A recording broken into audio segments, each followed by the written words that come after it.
What's going on YouTube? I've been playing Resident Games for 388 days, which is well over 1 year.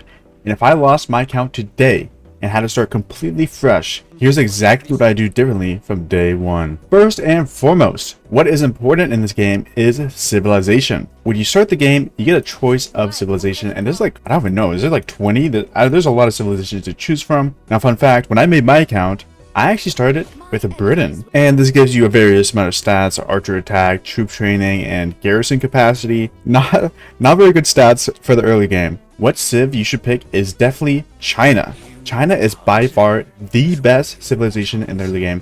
You get troop defense, you get AP recovery, and you get building speed. 3 insane stats, plus you get Sun Tzu, the best purple commander in the game. Now, a lot of people starting the game pick their civilization based on what they plan for their primary troop type to be. For example, some archer mains might pick Egypt, some cav mains might start at Germany. But the most important thing in the early game is to save speed ups. And to save speed ups, you need this building speed, because in the early game, you're going to be building a lot of buildings. You're going to be upgrading constantly until you hit City Hall 25. You should not swap off China until you hit City Hall 25, and then you can swap to whatever civilization you want your late game to be. Now, you might have a question: what should my late game civilization be? I highly recommend France.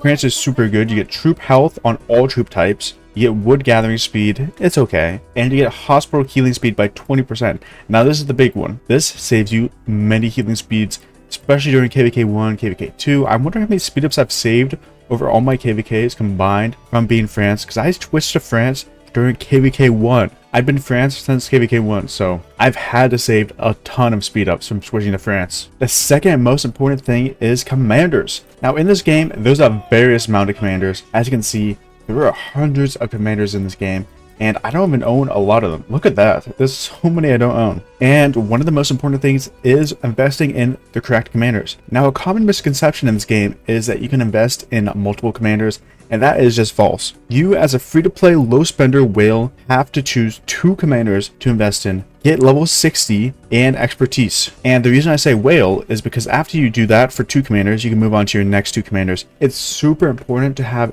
solid marches in this game. If you don't have good marches and you're running like a 5-1-1-1 commander, then you'll just get wrecked by someone who's not running that. Commanders are by far the most important thing in this game, over equipment and even armaments. If you don't have good commanders, you're not going to do good. What I would recommend is invest in solid commanders.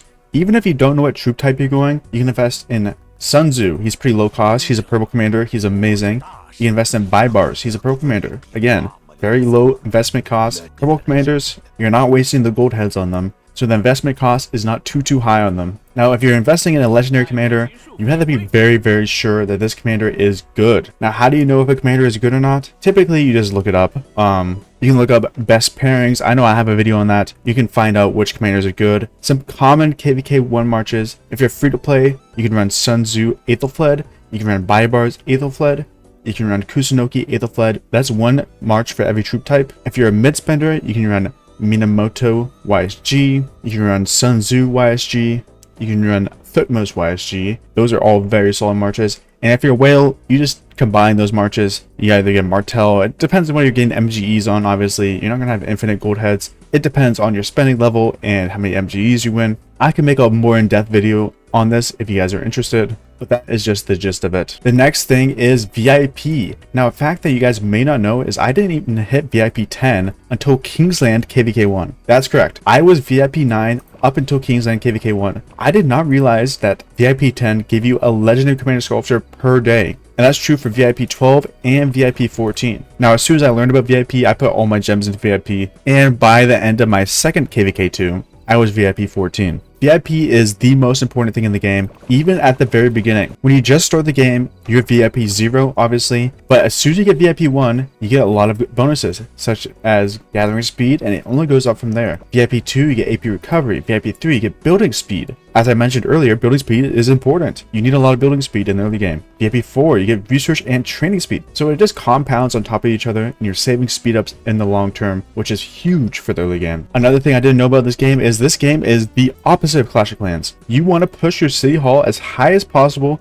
as fast as possible. Do not max every single building before you go to the next level. Keep pushing through your quests, your recommended quests, and keep upgrading your city hall as quickly as you can. And there's a couple benefits of that. The main benefit is unit capacity. Every single city hall you go up, have more units in your march, which is important. Another important thing is every city hall you go up to a certain point, you can send out more troops at the same time, up to 5 at City Hall 22, as you can see. Another important thing is when you upgrade your City Hall, you can also upgrade your Academy. And your Academy has a lot of combat tech that you need to max to be strong on the field, especially during KVK 1, including combat taxes, defensive formation, herbal medicine, and wood steel scrotum of your infantry, and so on and so forth for the other marches. This is important tech, and you need your City Hall upgraded to be able to access this. Another important thing is tech order.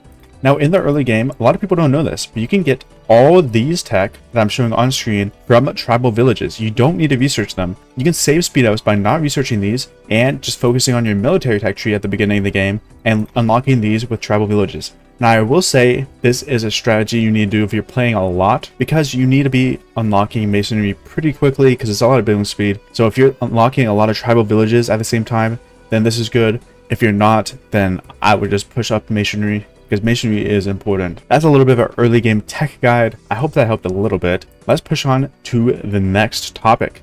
Events and spending. Even for free to play. This is important for free to play. So if you're clicking off the video because you're free to play, keep watching. Events. Even free to plays can choose events to push for. Now, what do I mean by that? In the game, there are certain events that give you bonuses for winning. Let's see if I can find one. Lord of the War. Perfect example. Lord of War is an event that you get, and you have to raise your troop power. Now, this event is a little bit harder for free to play. There's a lot easier ones to win for free to play, but this one is one where you have to push troop power and you get rewarded gold heads for winning. As you can see, first place gets a juicy reward of 20 gold heads. If you're free to play, spending, low spender, mid spender, high spender, you should be playing for these events in specific, because you want to get the universal legendary sculptures. Now, there's a lot of other events such as Zenith and MGE, and even more of these type of events that you need to be looking out for to get gold heads, because gold heads are the most important resource in this game.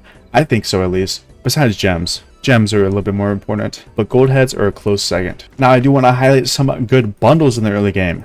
First and foremost, you will unlock a Lutheran Scroll pretty early on, and Lutheran Scroll has a lot of goodies. Now, yours won't look exactly like mine, because mine is a late game one with armaments. Your scroll should look something similar, and you should be getting gold heads, AP, VIP, more gold heads, gems, and you'll get a lot of goodies from the Battle Pass. Now, this Battle Pass is only $5, and you're getting all this value of stuff, including blueprints at the end, which is huge for you. You should 100% be getting this if you're a spender. Even a low spender should be getting this every single time. Another really good bundle is the daily special offer. Now, I don't highly recommend getting this one in the early game because there's not really a lot of commanders that you need, but in the late game, this bundle is essential, because look at all the commanders it has access to once you get to Season of Conquest. Now, in the early game, you'll start off with double C, and then you'll get Richard in there, and so on and so forth. You get a couple commanders in there that you could want. Maybe Charles gets in there. I don't really know what the early game looks like, but as you can see, the later the game progresses, the more commanders get put in here, and the better value this bundle gets. Not only that, but you get a lot of goodies. You get speed ups, you get gems. Gems, you actually get a good amount of gems for the cost, and you get AP as well. Another really important one is the supply depot.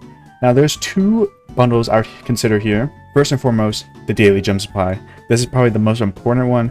You get a good amount of gems per day for the month. I believe it adds up to like 21,000 total. Actually, you can see 21,000 total. And the second one I would consider is the 7-day material supply. Now, materials are one of the most important things in this game, and this will give you 2 legendary materials per week, which is a nice boost. Now, if you're a high spender, you can start looking at these. These are other bundles, and some of the good ones to highlight are the New World bundle. This one's amazing. It's a monthly bundle. You can only get it once a month. War Machines, obviously a decent one. City of Hope's fine in the early game. You get building speed ups.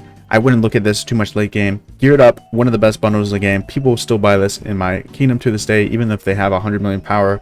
This is just to get extra materials. And I think that's about it for the best value bundles over here. Now, if you're a mid spender or a low spender, I would not touch any of these super value bundles until there's a recharge event. Now, you know a recharge event because it'll pop up in the spending menu and it'll have a little tiered reward for spending money and getting gems. That's when I would spend some of these super value bundles. Now, I will say the early game does have a recharge event, and a King's Coronation bundle.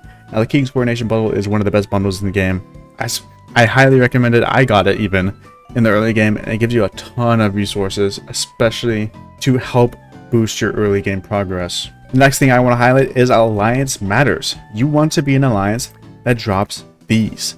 These are alliance chests, and you get them when you purchase something in the shop.